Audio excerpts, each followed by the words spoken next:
Pasangan Capres-Cawapres Prabowo Gibran berencana membentuk kementerian khusus untuk mengelola program andalan mereka, yaitu pemberian makan siang dan susu gratis. Untuk mewujudkannya, Cawapres Gibran Rakabuming Raka pun mengaku sudah berdiskusi dengan Prabowo Subianto terkait pembentukan kementerian yang mengurusi program makan siang gratis. Gibran bilang, dia akan terus berdiskusi dengan sang capres Prabowo Subianto terkait pembentukan kementerian tersebut. Kementerian yang mau dibuat oleh Pak Prabowo untuk mengurusi makan gratis, makan siang dan susu gratis itu apakah sudah dibicarakan dengan Mas? Sudah. Nanti malam saya ketemu. Ya, untuk membicarakan itu, Mas. Program makan siang dan susu gratis memang memerlukan anggaran cukup besar. Dikutip dari laman tempo.co bahwa makan siang dan susu gratis bagi siswa sekolah per tahunnya membutuhkan beras sekitar 6,7 juta ton. Sementara kebutuhan daging ayam per tahunnya mencapai 1,2 juta ton dan daging sapi 500 ribu ton. Sementara kebutuhan ikan dan sayur mayur diperkirakan mencapai 1 juta ton per tahun. Untuk program susu gratis, kebutuhannya sekitar 4 juta kiloliter per tahun. Perkiraan biaya makan siang gratis per porsi sekitar Rp10.000 hingga Rp30.000. Sementara biaya susu gratis sekali saji sekitar Rp3.000 hingga Rp5.000. Jika diperkirakan, total siswa yang menerima program makan siang gratis mencapai 47,5 juta siswa merujuk pada data Kementerian Pendidikan, maka total anggaran yang diperlukan per tahunnya mencapai sekitar 148,4 triliun hingga 399 triliun. Jika dibandingkan total anggaran untuk subsidi energi pada 2024 sebesar Rp189,1 triliun. Wakil Ketua TKN Prabowo Gibran Edi Suparno membantah isu soal pemangkasan subsidi BBM untuk program makan siang gratis. Menurut Edi, TKN akan mempertimbangkan pembiayaan program makan siang gratis dengan mengevaluasi pemberian subsidi energi. Banyak pihak yang menanyakan apakah benar Pak Prabowo dan Mas Gibran akan memangkas subsidi BBM. Subsidi energi saat ini nilainya Rp350 triliun. Tahun lalu Rp500 triliun. Dari Rp350 triliun, subsidi energi terbesar adalah untuk Pertalite dan untuk LPG 3 kg. Padahal 80% pengguna dan penikmat LPG 3 kg dan Pertalite adalah masyarakat mampu. Oleh karena itu, kita akan evaluasi, kita akan lakukan pendataan.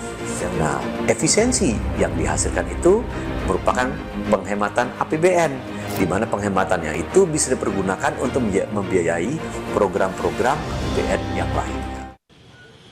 Sementara menurut ekonom Selios Bima Yudhistira, memperingatkan program makan siang gratis agar tidak memotong subsidi BBM karena berbahaya bagi daya beli masyarakat menengah ke bawah.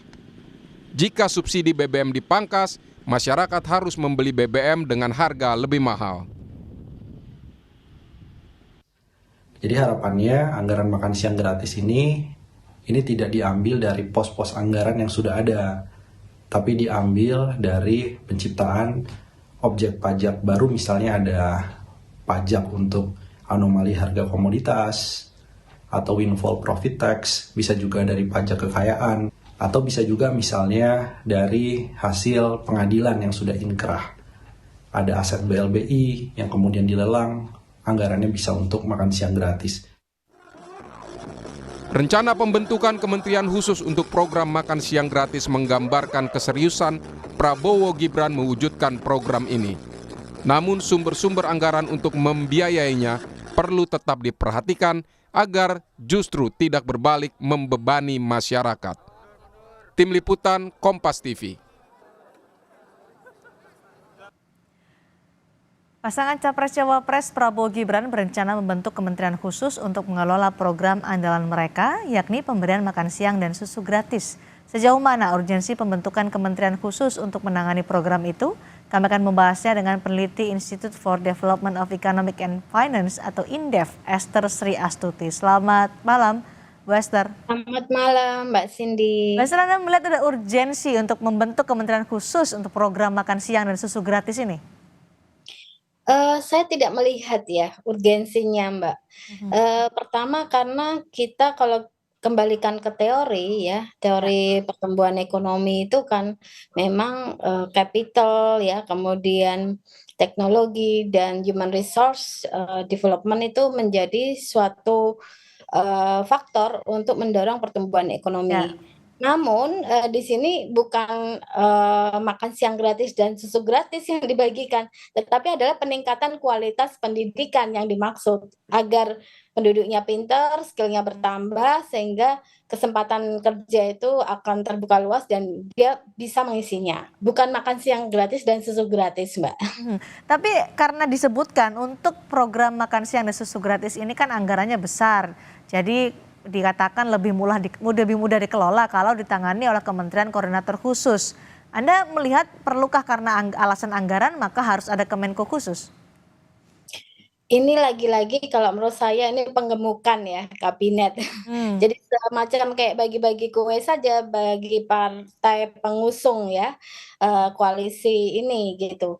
Jadi kalau menurut saya ini kan sudah ada Kementerian Sosial gitu ya. Kenapa tidak diserahkan ke Kementerian Sosial gitu?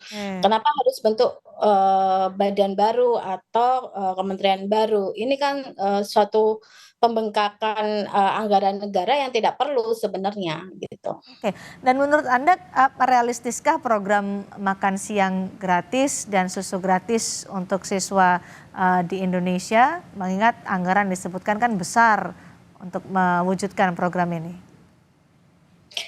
Kalau saya seorang ekonom ya, jadi seharusnya untuk program makan siang gratis ini anggarannya yang fantastis ya, kalau menurut saya sekitar 466 triliun, hampir 500 triliun, itu sebaiknya dialokasikan untuk sektor pendidikan ya, peningkatan kualitas pendidikan, bukan program populis semacam pemberian susu gratis ataupun beras, makan siang gratis atau susu gratis gitu.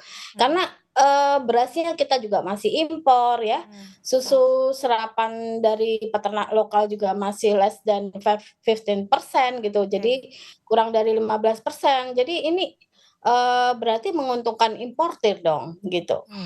Mungkinkah ini diwujudkan di tahun pertama kalau nanti Prabowo Gibran sudah disahkan oleh KPU sebagai presiden wakil presiden terpilih, karena saat ini kan proses rekapitulasinya masih berjalan, tapi ketika tahun pertama direalisasikan, mungkinkah itu? Kalau menurut saya ini kok masih riwah ya. Jadi banyak sekali program yang lebih prioritas gitu yang harus dikerjakan gitu. Tidak makan siang gratis dan susu gratis. Jadi sebaiknya capres presiden terpilih nanti ini harus berpikir lagi gitu. Dari awal saya sebenarnya menentang ya program makan siang gratis dan susu gratis ini. Menurut saya ini sangat-sangat populis gitu ya dibanding substansinya. Apa yang Anda khawatirkan jika nantinya betul akan dibentuklah Kementerian Koordinator khusus untuk program makan siang dan susu gratis ini? Saya akan membayangkan betapa riwahnya gitu, dari sudut pengadaannya, kemudian nanti catering yang ditunjuk, kemudian nanti distribusinya. Nah ini kan semacam seperti proyek gitu ya. Jadi saya sama sekali tidak setuju sebenarnya dengan program ini. Baik, untuk anggarannya menurut Anda akan membebani fiskal jika ini diwujudkan? Sangat. Ini kan hampir 500 triliun. Kita lihat IKN saja itu sekitar hampir 500 triliun juga. Jadi menurut saya tidak make sense ya, hanya membagikan makan siang. Lebih baik masyarakat itu diberikan kailnya ya, bukan ikannya. Artinya kesempatan kerja ini harus diperluas sehingga mereka bisa bekerja mendapatkan income. Jadi GDP-nya Indonesia juga akan meningkat, bukan memberikan makan siang gratis. Ini kan sifatnya lebih konsumtif, tidak produktif gitu, Mbak. Dan mewujudkan tidak semudah itu ya menurut Betul, Esther. betul. Terlalu banyak keriuhan yang saya akan bayangkan gitu, Mbak. Oke, di tahun pertama nggak mungkin, tapi kalau misalnya selama beberapa tahun berikutnya masih juga menurut Anda akan susah diwujudkan? Ya, bukan susah diwujudkan. Ini sebenarnya mungkin saja diwujudkan, tetapi saya tidak melihat esensinya yang lebih baik gitu loh. Jadi lebih baik menurut saya memberi kesempatan, membuka kesempatan kerja yang lebih luas. Jadi masyarakat bisa bekerja, bisa mendapatkan income yang layak. Kemudian mereka tidak usah dikasih makan siang gratis, tapi mereka bisa belanja dari income yang diperolehnya. Jadi, bukan makannya yang diberikan, tetapi, kailnya gitu. Jadi, mereka bisa bekerja dan mendapatkan income dan ini multiplier effect-nya itu sangat besar Baik, sekali gitu. baik, Kapasitas ekonomi negara juga akan meningkat tajam gitu, Mbak. baik, baik. Terima kasih peneliti Institute for Development of Economic and Finance INDEF, Ibu Esther Sri Astuti sudah bergabung di Sapa Indonesia malam hari ini.